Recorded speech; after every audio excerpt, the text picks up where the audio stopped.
Hello guys, I'm back, your teacher Emma. Inflectional and derivational suffixes. What are these?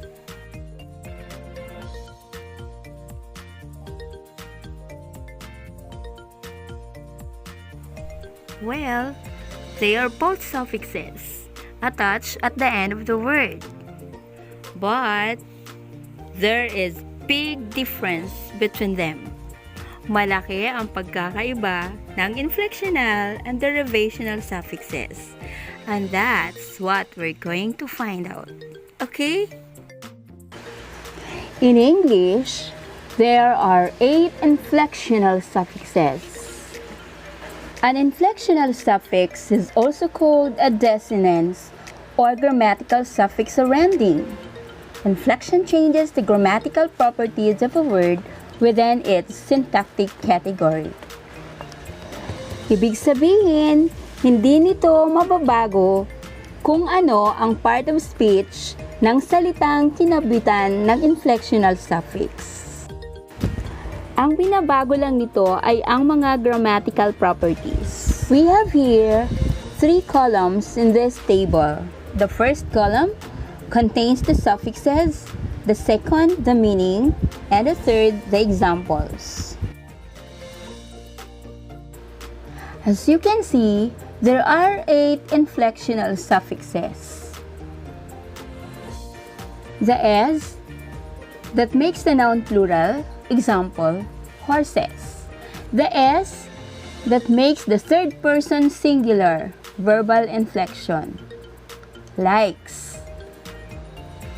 The S, apostrophe S rather, that shows possession, example, marries.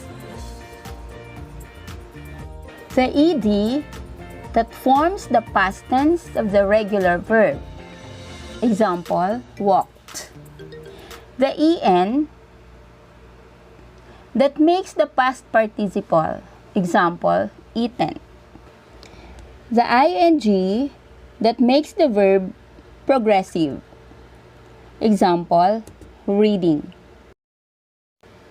The ER that forms the comparative degree of an adjective, example, brighter. And the EST that forms the superlative degree of an adjective, example, brightest. I chose 3 inflectional suffixes and I use each of them in a sentence. Horse, horses. I just added S and it becomes plural. Those are my uncle's horses.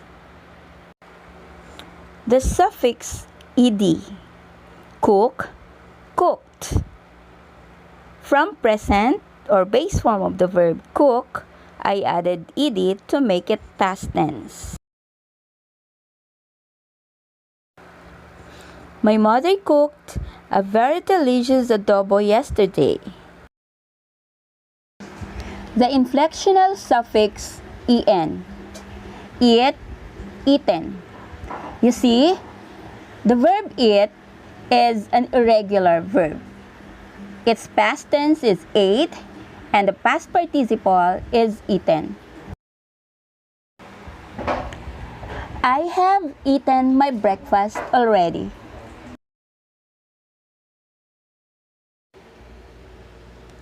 So guys, nakita natin na ang inflectional suffixes ay hindi nakakapagpabago ng part of speech ng salitang kinabitan nito.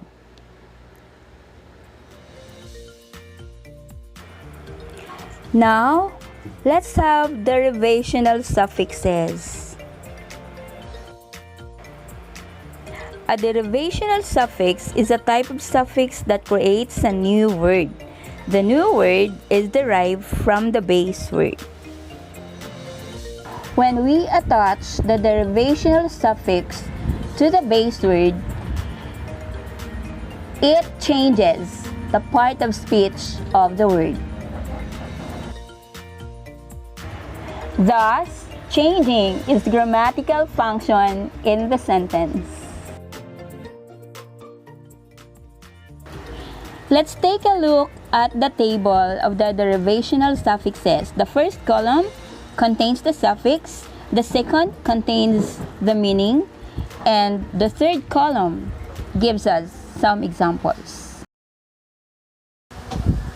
Okay guys, the first suffix is ness. When we attach it to happy, it becomes happiness. So happy is an adjective, but if it is already happiness, it becomes a noun. Ness means the state of being. Ly is adverb forming suffix.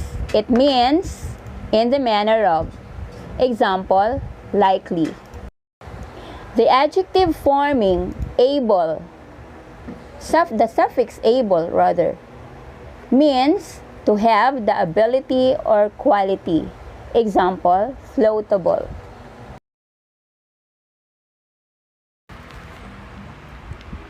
Er. The suffix er means person carrying out an action. Write, writer. Someone who writes. The suffix full means having the quality of something or full of. Example, hopeful, beautiful, wonderful, and many more. Ment is a noun forming suffix, meaning result of. Example, development. Less is a negative adjective forming suffix, meaning without. Example, fruitless. The suffix ou means having the quality of. Example, joyous. Ion is a noun forming suffix, meaning the state of being or a result, like education, evaluation, revolution, and many more. So the base form of education is educate. And age means result of, as in outage. Guys, look at these words. They all start with the root word love. So we have love, lovable, lovely, loving, loves, lovingly, loveless. So,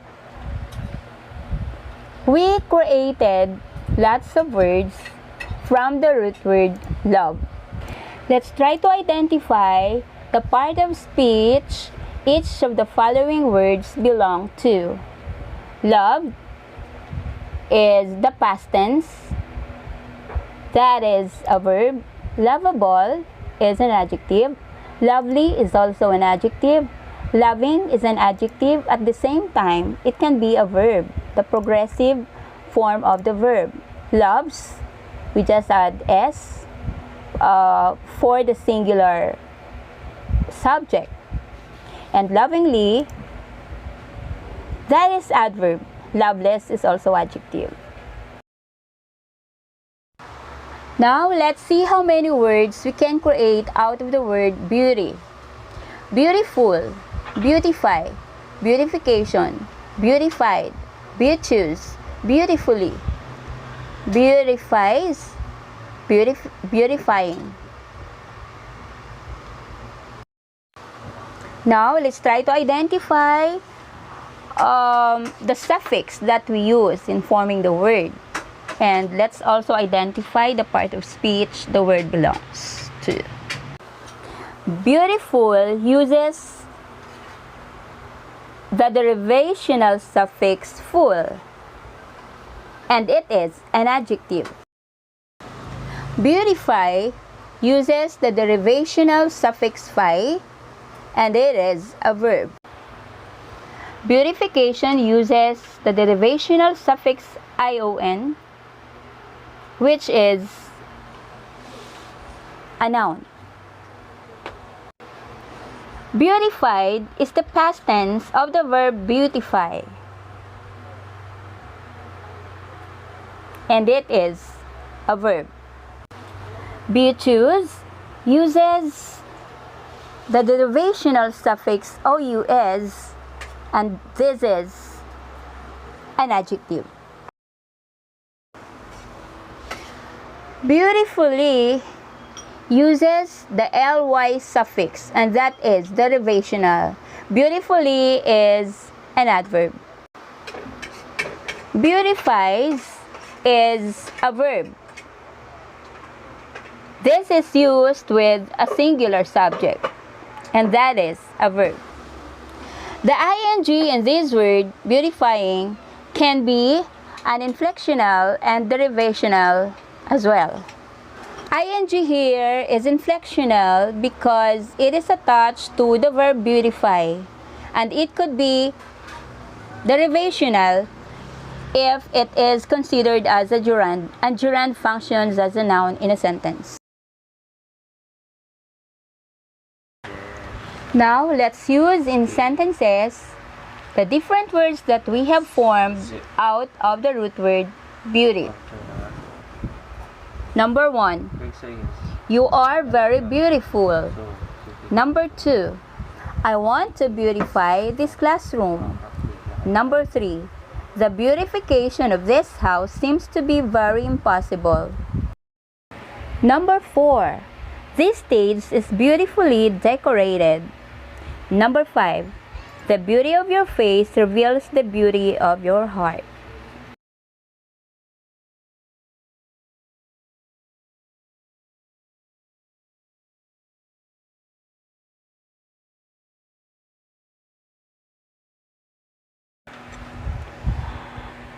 Guys, I hope now you clearly understand the difference between The English inflectional language suffixes is and significantly derivational interesting. suffixes. Just keep on And they learning. are really very, very useful. Thank you for studying with me. God bless us all.